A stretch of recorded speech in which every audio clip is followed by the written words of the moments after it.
Welcome back, Brooklyn Nets fans. We have our answer for the next head coach of the Brooklyn Nets. It came down between Mike Budenholzer, who I thought was the favorite by a lot. He shockingly did not get the job. There was Kevin Young, the Suns assistant, and then there was Jordi Fernandez, the Kings assistant, and Jordi Fernandez actually got the job. So Jordi Fernandez is the next coach of the Nets, their fifth different coach since 2020. So we're not even halfway through 2024. We're on to our fifth head coach. Sean Marks gets another one. Hopefully this one goes better. Right now I'm kind of optimistic about this.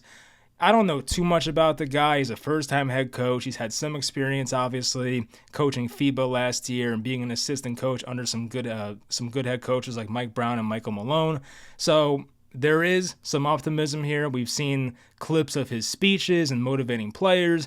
That was all encouraging. So I react to this news thinking I really thought it was Budenholzer. I was surprised it wasn't, but Jordi Fernandez is an exciting hire. At first, I thought it was more of like a message that maybe that they're going to go into more of a rebuilding type of mode. But the more I thought about it, it was like, this really doesn't matter. Like, it didn't matter who the head coach was going to be. I feel like the Nets are going to go star hunting regardless. So I think when I first saw the hire, I was like, oh, young coach, a first-time head coach. They're going to go younger. But just the more I thought about it, I was like, you know what? No, they're probably going to start hunt this offseason.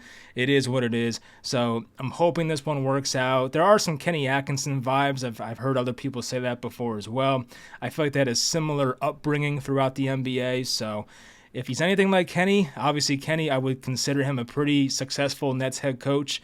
Probably didn't have the best record because they were not good his first couple years, but I look at Kenny Atkinson's time here fondly, so hopefully Jordi Fernandez does a similar thing. So we'll talk about Fernandez a bit more. We'll talk about some of the exit interviews by the players. That was on Monday. Sean Marks did not show his face at those interviews, which I feel like mostly he does in previous years, but this year he didn't.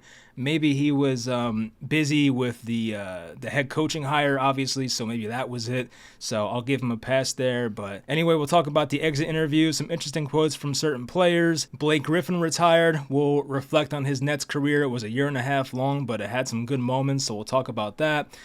And there was something else. Oh, Hoops Hype came out with an article about 3 potential players the Nets could trade for this offseason. We've touched on all the names, but I feel like when Hoops Hype comes out with something, I want to listen to it. So I'll list those names later. But I hope you guys enjoy the video. Leave a like and subscribe and all that.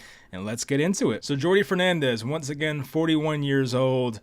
Brian Lewis described him as a detail-oriented gym rat, so I do like that as a head coach. He's personable. He's more of a player's coach, but he's also not afraid to show some toughness and be hard on players at times, but I guess he's not as abrasive, quote-unquote, as Budenholzer is.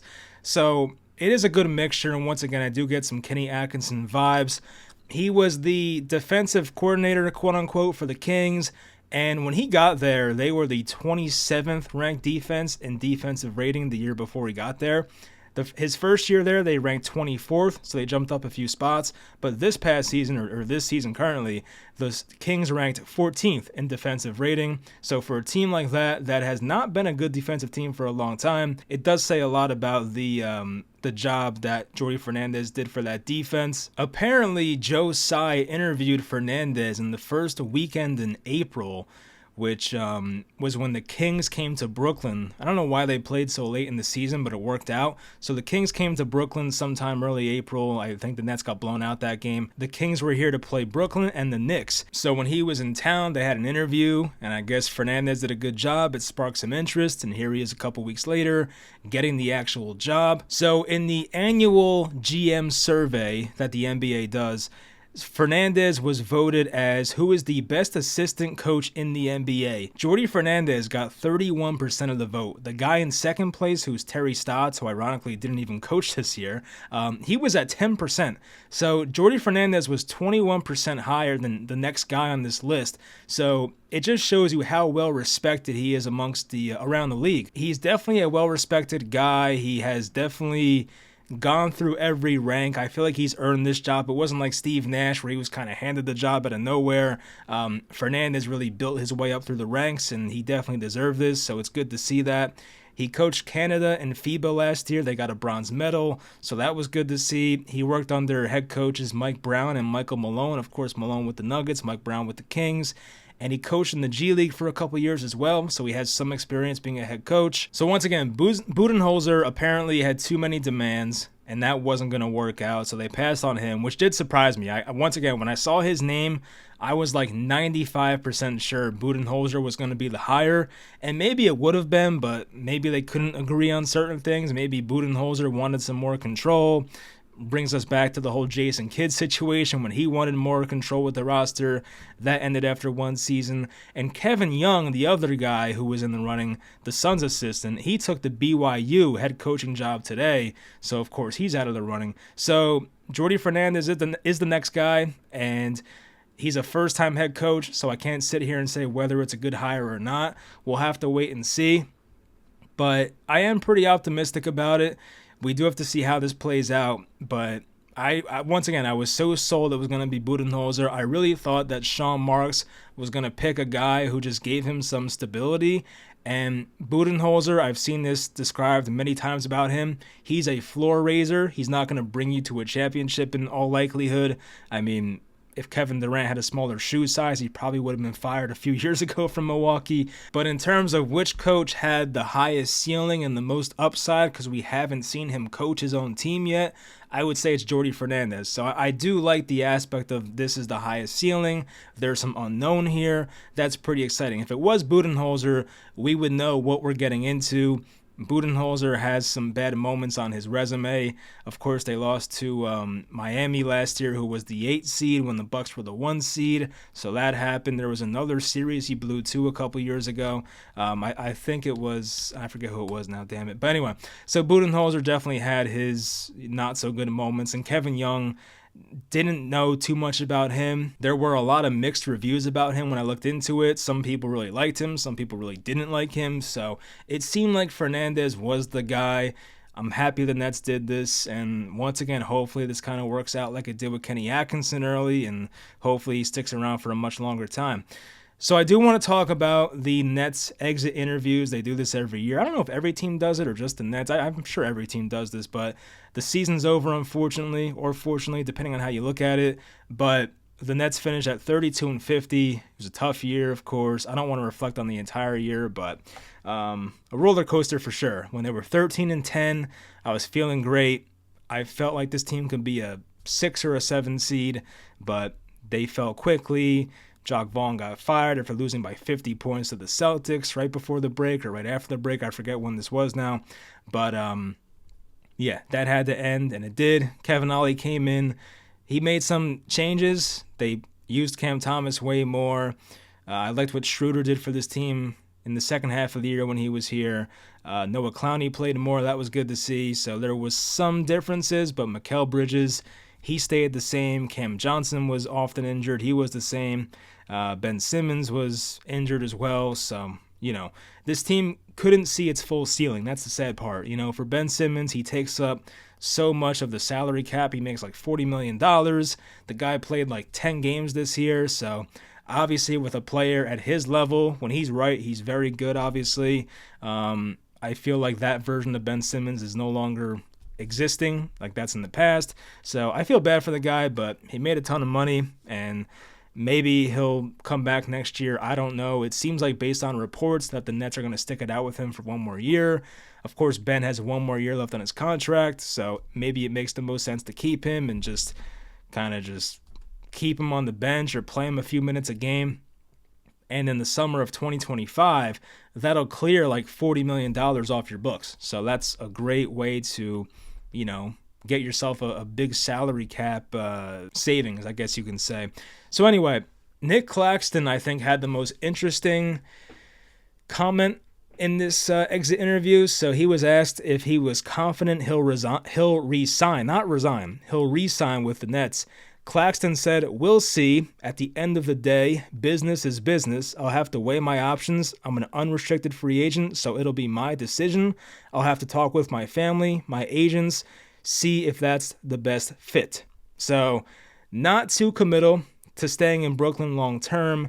There was another Claxton quote about him really growing to love Brooklyn and loving the culture and all that. So he did say some good things about us, but he is unrestricted once again, so he can go wherever the hell he wants. There's supposed to be interest from teams like Memphis, obviously. I think OKC might be in the mix. So teams will go after Claxton. It depends for how much. I personally would rather give him somewhere around no more than $20 million per year. He might get that elsewhere. If he does, maybe he can walk, and maybe that's the best thing for us, and we can sign somebody else who's cheaper and has a different skill set, maybe like a guy who can stretch the floor more, like a Jonas Valanciunas or something, I don't know. So we'll see what happens there. Mikal Bridges had a quote about his finish to the season between this year and last year. Obviously, his finish to last year was way better. So Bridges went on to say, I didn't have the right headspace. I wasn't as strong and as positive as I should have been. Towards the end, being so beat up mentally and lacking confidence, I think that hurt me. So, of course, he didn't take any breaks, and whether that's a good or bad thing, I mean, sometimes I think it's a bad thing, but, salute to him for playing every game. But Bridges, obviously, ever since like January or so, he just kept declining as the year went on. He wasn't even closing out games to end the year. He was on the bench for most of the fourth quarters in the past couple weeks. So it was a sad ending for him. I was hoping that he'd be closer to the guy he was last year. I didn't think it was too sustainable, but I didn't think the drop-off would be this drastic. Unfortunately, it was. So he won't be playing in FIBA this year. I saw that Kawhi Leonard got the final spot on that team. So hopefully he can actually rest this offseason and work on his game in areas that need to be worked on, specifically ball handling and shooting off the dribble and things like that. So if Mikal's here next year, which I think he will be, hopefully he comes back better and with a better mindset. Cam Thomas was asked whether he has any doubts about whether he would be a core piece for the Nets after his first 2 seasons. Cam said, no, not really. I always believe in myself. Sometimes it's just timing. I love it here. I got drafted here, so I'll always have a place for it. So kind of a mixed answer there. I mean, he said he loves it here, so I hope that's true. If I was Cam Thomas, I'd be a bit frustrated about how long it took for my career to really get going. I mean, think about it. He's been here for a long time. Like, Cam Thomas was on the roster when James Harden was here. He was here for a long time. So Cam's been here for 3 years now, I think it is. And yeah, it's his 3rd year. And this was really his first full season of getting like consistent actual playing time and having a consistent role. And even in the beginning of the year, they still messed around with his role. He was first coming off the bench. Then he had that great opening night game. He was in the starting lineup. Then he got hurt, went back to the bench, and had to earn his job back in the starting lineup. So they kind of messed with his role in the first half of the year. But once Kevin Ollie was here, they really made Cam Thomas like the focal point of the offense, which is what we finally wanted to see. So shout out Kevin Ollie for that. So I'm hoping Cam Thomas is back. I don't love the idea of trading him for like a Donovan Mitchell, although that may be the route they go. I don't necessarily agree with it. Now, if it's Mitchell plus somebody else who's really good, that may change my opinion, but I would love to see Cam Thomas continue to grow as a player and as a person with this organization. Trendon Watford, on his upcoming free agency, he said, "This is definitely a place I can see myself again. I love the fans, love New York. It was great. Now we step into free agency and see how it goes, but I definitely had fun this year." So he doesn't seem sure about what he's going to do in the offseason. It depends if the Nets want him back. I feel like if the Nets give him a fair offer and give him a role that he wants on this team, I think he will come back.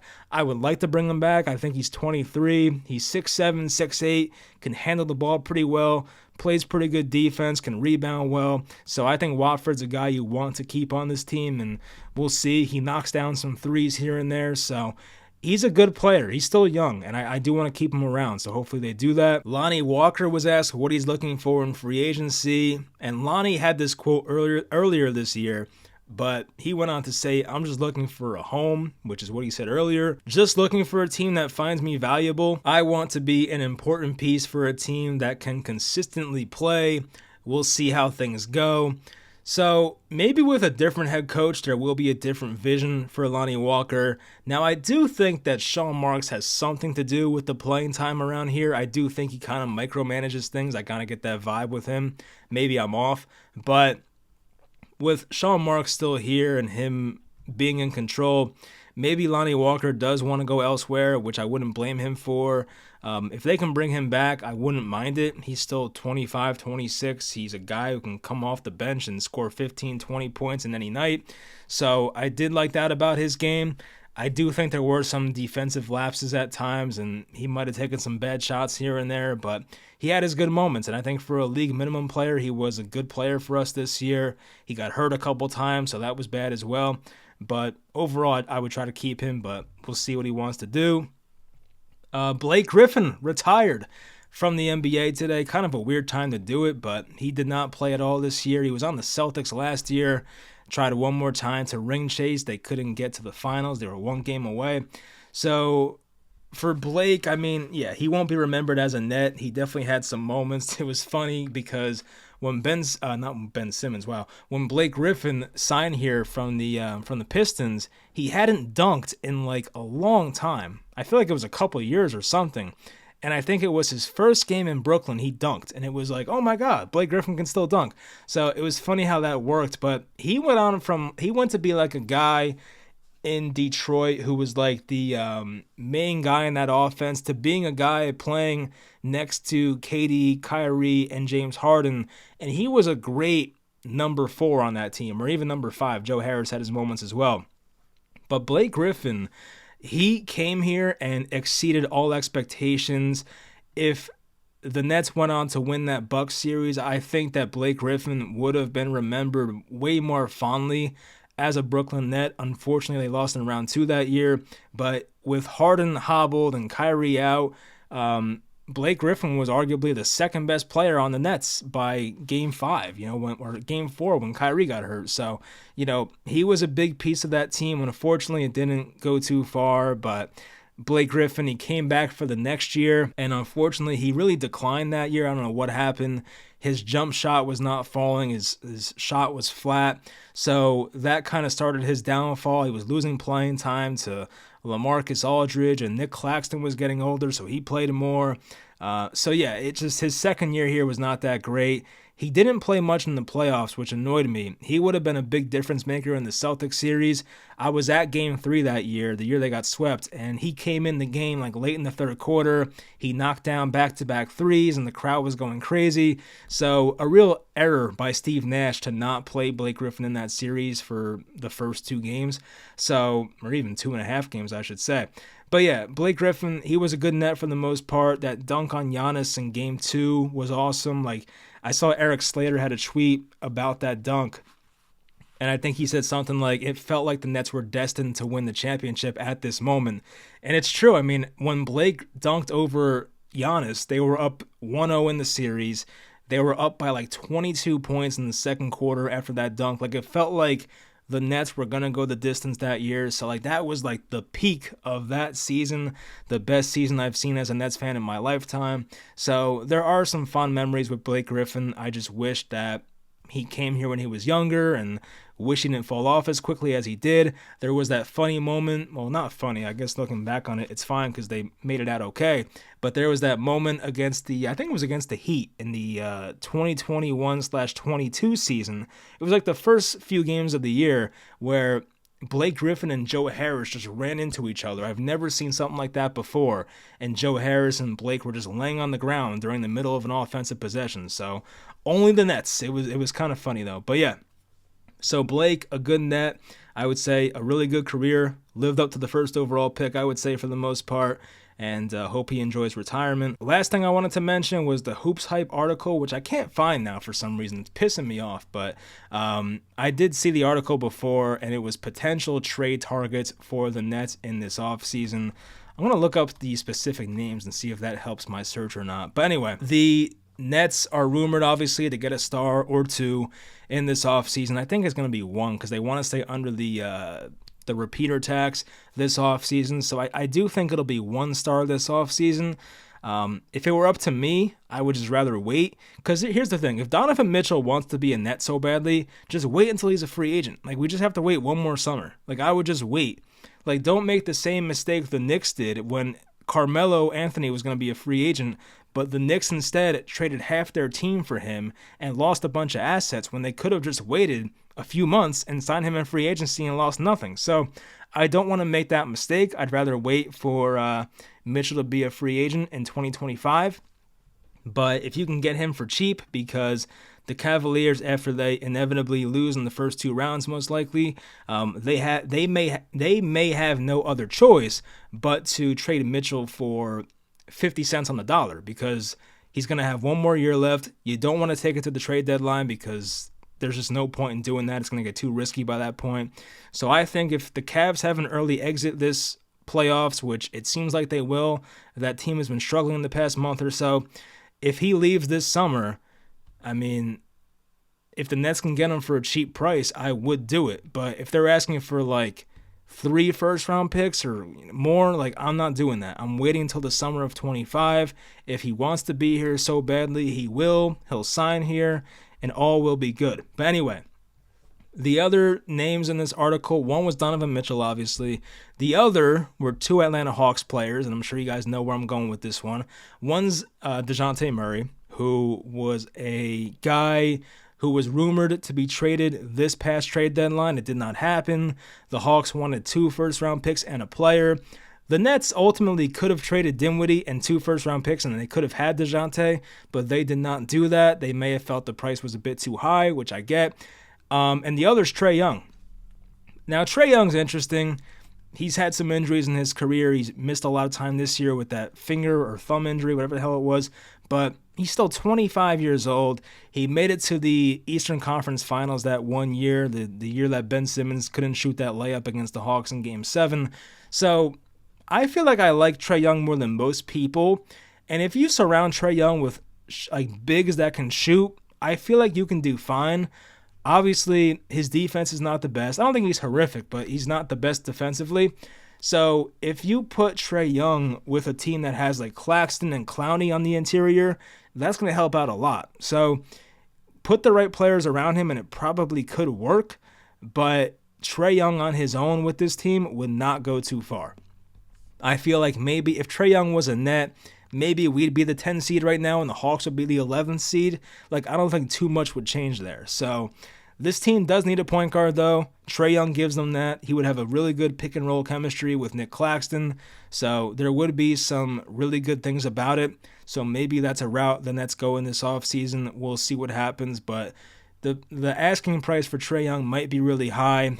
It might be more than DeJounte Murray. It's kind of interesting. I don't know which player they would prefer more. Like, I've heard some people say that they'd rather keep DeJounte Murray. Maybe they do. I don't know. But Trey Young he's only in the second year. Well, I guess it's going to be going into the third year of a 5-year deal. And he's set to make $43 million next year, $45 million the year after that, and then $48 million in 2026-27. So he's still young, 25 years old, good point guard. My concerns are defensively and durability-wise, but if it was between Trey Young and DeJounte Murray, I would prefer Trey Young. I think that's a higher ceiling. I do like DeJounte, so if that's the move, then okay, I'm fine with that, but I would just prefer to take a shot on Trey Young. I feel like he just has a higher ceiling, so that's what I would do personally, but we'll see. I mean, if it's between Trey Young and Donovan Mitchell, that's an interesting argument. I think I'd rather trade for Young and just wait for Mitchell in free agency, because Trey Young's not a free agent for like 4 more years. Mitchell is a free agent in 1 more year. So obviously, like, waiting for Donovan Mitchell makes way more sense. And of course, this was not on Hoops Hype, but I've heard the name Karl Anthony Towns thrown out a lot by Nets fans. So look out for that one possibly. I believe the Timberwolves have to kind of shed some salaries, so that may be a guy they're looking to move. But yeah, that'll do it. That's going to do it for the video. Jordi Fernandez, the next head coach of the Brooklyn Nets. He's still going to be coaching with the Kings throughout the playoffs. I don't think they'll advance. I think they're the 9 seed right now. I don't like how they've looked recently without Malik Monk and without Huerter. They don't look very good. So the Kings will probably be out pretty soon, and then they can introduce him. So that's coming soon. But any big news that happens, I will make a podcast. I'm going to be busy until the NFL draft, so probably don't expect anything the rest of April. But once the news starts dropping in May or so, I'll definitely hop on and talk about it. So anyway, once again, thank you to you guys for hanging around this year. It was a tough year. I would say the toughest Nets season I've watched in a very long time. I mean, even like the 12-70 year, there was hope about getting John Wall. There's no hope this year. I mean, the Nets don't have their own pick, so a lot of just unfortunate things about this season. It was a rough one, but hopefully this Jordi Fernandez signing is a step in the right direction. There is some optimism about it, so we'll see what happens, but I hope you guys enjoyed the video, and I'll talk to you guys next time.